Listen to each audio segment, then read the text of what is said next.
Hi, I'm Scott. Welcome to Sin Stuff. Today I'm going to be talking about a musician you've probably never heard of who I consider to be one of the most important, at least to me, musicians of the 20th century. Coming up.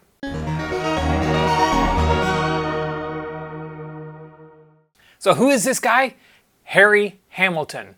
Never heard of him? I'm not surprised, unless you grew up in the 60s, 70s, and 80s in or around the Toronto area. You probably have not heard of this guy, but he made a massive influence on me and so many other people. I'm going to tell you why. Harry was born in the Toronto area in 1921 to a non-musician family, but he got into music naturally. It just came to him because he was good at it. He started playing the harmonica. At age 10, he got good enough that he was actually doing radio broadcasts playing the harmonica. Now, this is the height of the Depression, 1931, 1932. There is not much money. His parents certainly did not have much money, but his father saw in him a spark of talent and bought him an accordion. Harry taught himself the accordion and then got himself a regular gig playing on a multitude of Toronto radio stations, supporting bands and singers and so on. This is at the age of 12 and 13. In fact, only 2 years after his father bought him this accordion, Harry was playing at the Canadian National Exhibition, which is a national fair, kind of like a World's Fair, but just for Canada. And he was winning medals playing the accordion at age 12, self-taught, 2 years of experience. At age 15, he got his first teaching job teaching accordion at Toronto's Mundinger School of Music. Again, 15 years old, self-taught. But then we got into the 1940s and there was a bit of a scuffle over in Europe you might have heard about. Harry joined the Royal Canadian Air Force. His aptitude test said he had no aptitude whatsoever for music. However, that didn't stop him. He bought a trumpet and taught himself to play it, and then spent the next 4 years of his service playing in the concert band, the marching band, the jazz band and dance band. The dance band was a 15-piece that toured across Canada. The jazz band, I think it was a 5-piece, and then toured dance halls and military bases all across Canada for those 4 years. After the war, Harry left the Air Force, and with his skills he had learned at playing the trumpet and jazz trumpet, he started playing with some of the largest big bands and jazz bands across Canada, primarily in the Toronto area.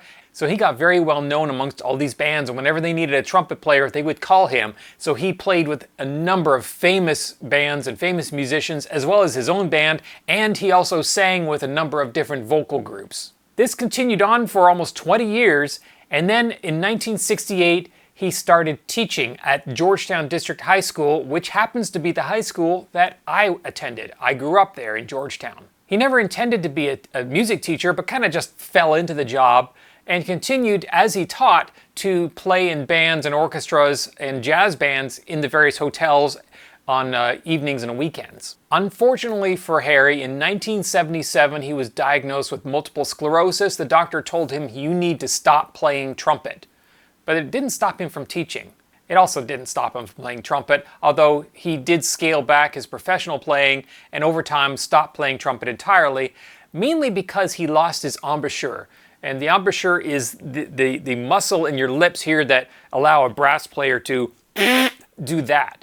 And because he couldn't do that anymore, he couldn't play the trumpet. He was also losing some of the dexterity in his fingers as well. But it didn't stop him from teaching, so he continued to teach high school music. He also directed a big band at the University of Toronto, as well as being the music director for the Mississauga Stage Band, Mississauga being a large city that is a suburb of Toronto. He continued teaching at the high school until 1988, when he retired at 66 years old. His health continued to decline. He ended up being wheelchair bound, and in 2002, at the age of 81, Harry passed away. Obviously, you know why Harry was important to me. Now let me explain why. Because I've given you the biography of his life. Let me tell you now who he was and how he touched people. In 1983, I started 9th grade. I took music and I had no idea who he was.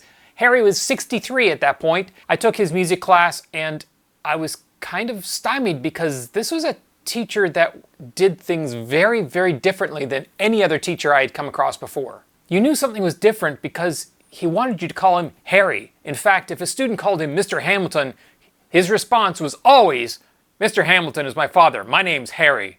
You were not allowed to call him Mr. Hamilton, unlike any other teacher. And how you learned in his class, it was almost like osmosis. It was like there was no effort. You didn't have to study.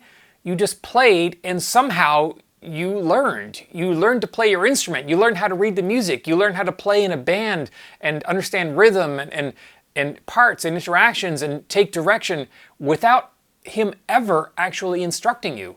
I'm still to this day not quite sure how he did it, because our classes would consist of walking in, you'd sit down, you get your instrument out, and you'd sit in the row, and he would pass out music, and it was music you usually hadn't seen before. We would sight read the song.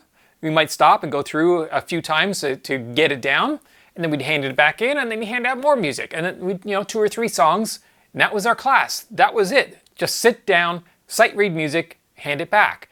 Now, obviously, there would be some songs that we would play over and over, and there would be favorites that the class would love, and of course, we'd get to play those really, really well. But you didn't realize that you were learning. When I first started, my sight reading was atrocious. I hated sight reading.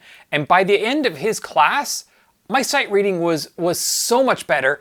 And today, my sight reading is far better. Not on the piano. My sight reading on piano is pretty terrible. I can sight read singing, I can sight read trombone because that was my instrument. I can sight read even drums, but I never took piano with Harry, and so my piano sight reading did not come up, and it still suffers to this date. Now, there were some people, like myself, who had gone through the Royal Conservatory of Music in Canada. I'd had several years, I think it was probably 5 or 6 years, I was at grade 5 or 6 of Royal Conservatory of Music piano at that point. And of course, I had some theory then as well. So I came in with an advantage where some students had never seen sheet music before and had never touched an instrument. There were some advanced students who were grade 8 or grade 9 Royal Conservatory piano, and one in particular I can recall. So instead of being with the rest of the class, she would spend the entire class in the back room practicing on the piano. Had nothing to do with the rest of the class, did not get into the band, and that was fine with Harry because she was learning and she was doing what she wanted to do in terms of learning the piano. And one of the things that Harry could really do from years and years of being a live musician, he could read the room. We could walk in, and if he saw the students were restless that day, he knew we were not going to learn. He'd be like, get out, go to the cafeteria. If anyone asks, I didn't tell you, you're just skipping the period. Because he knew we weren't going to learn. We weren't focused. He knew. He could just look at the class. He could read that room. So that was a real talent of his. It didn't happen often, but it did happen. So like I said, I played the trombone. Everybody was picking clarinet. Well, the girls were picking clarinet and flute, and then there was a couple guys who wanted to play the drums and the saxophone. That was the cool one to have. So I decided nobody is playing the trombone. I'm going to play the trombone because then I will be the trombone section, which is exactly what happened. I still remember to this day, Harry stopped the class at one point because somebody was out of tune. And then he said, in fact, there's only one instrument in here that can always be in tune. Everyone else is always going to be slightly out of tune. And then he asked, does anybody know what that is? And I'm like, I think it's me. I put my hand up and he was like, that's right. The trombone, because it's a glissando, you can adjust it infinitely, is the only instrument that is always capable of being played perfectly in tune. Not that it always is, it depends on where you have the position of the slide, but it is, well, actually, that's not true.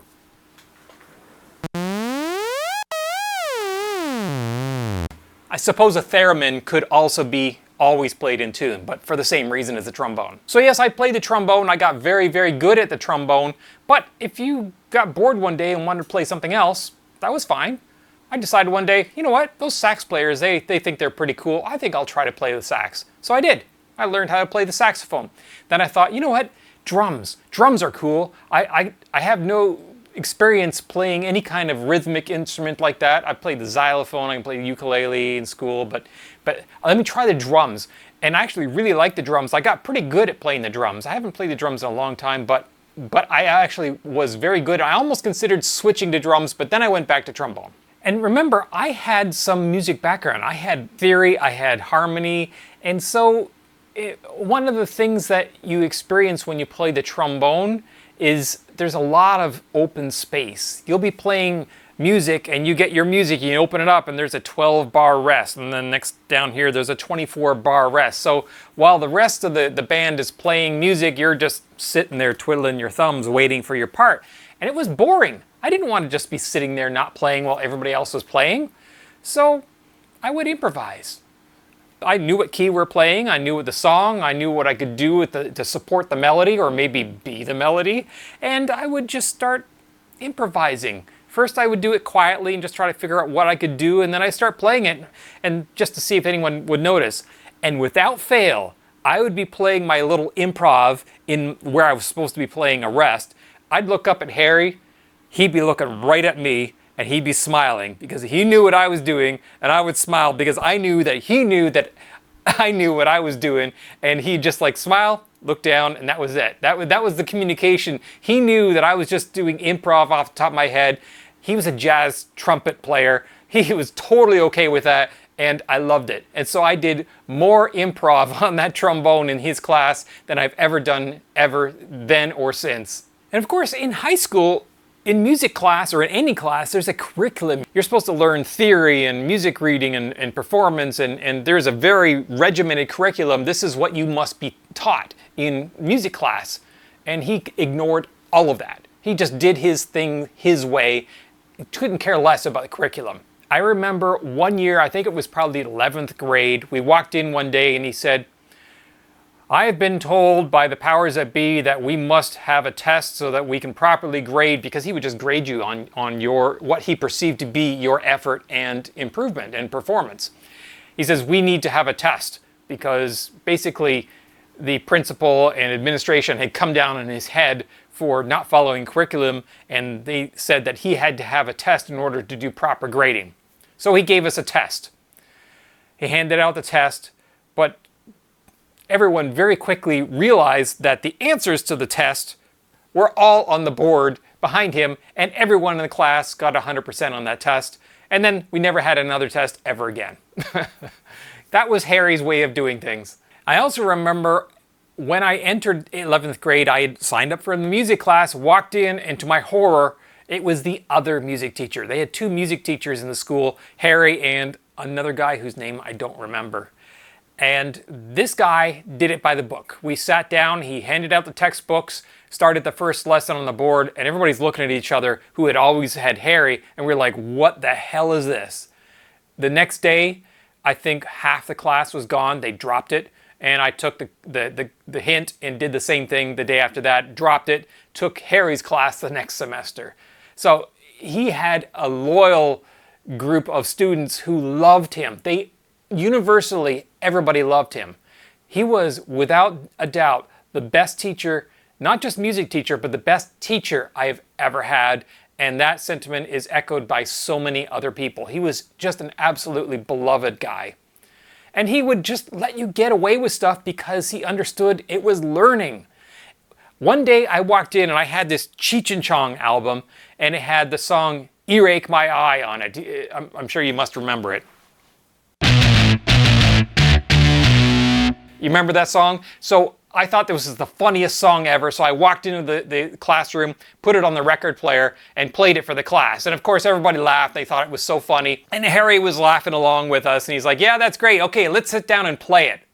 Oh, okay. So using our band instruments with no music, we sat down and learned how to play Earache My Eye by Cheech Chong in our high school music class. That was just so much fun. And as with most kids, yes, we all loved Harry, and we obviously realized he was an outlier amongst teachers, but we didn't realize how special that was at the time because as kids, you don't have a frame of reference, really. It was only later in life when we look back and realize this was exceptional. This was really special. You were extremely fortunate to have experienced this because it is not the norm. And because Harry is gone, there isn't a whole lot of record of what he did except from those people like myself that he touched who now 40 years later remember and will never forget what he did. I was going to try to put some of the quotes that I've seen about Harry, primarily from Facebook, but from some other archive sites as well. I thought I'd put them on the screen here, but there was just so many, and the video will be too long and just crowded with text, which is nobody's going to watch that. So what I'm going to do in the description of this video, I'm going to put, there's probably 40 or 50 different comments written by actual students of Harry Hamilton. And I think from reading those comments, and I will ask that you please read them, because it will give you a sense of who this man was, how important he was to so many people, and how he touched so many people, and including bringing a life and career of music into many people's lives. There are many people who started music because of Harry, who ended up going on and becoming professional musicians because of Harry. I know this is a bit of a different video for me, but if you like it, please click like. If you were a student of Harry's, please leave a comment in the comment section below. If not, if you had another similar experience, do that as well. And if you like this kind of video, click like and subscribe to the channel. Really helps me out when you do that. It helps me produce more of these videos for you. Thanks for watching. My mother talking to me, trying to tell me how to live. But I don't listen to it because my head is like a sieve. Doesn't matter to me if people think I'm funny. 'Cause I'm a big rock star and I'm making lots of money.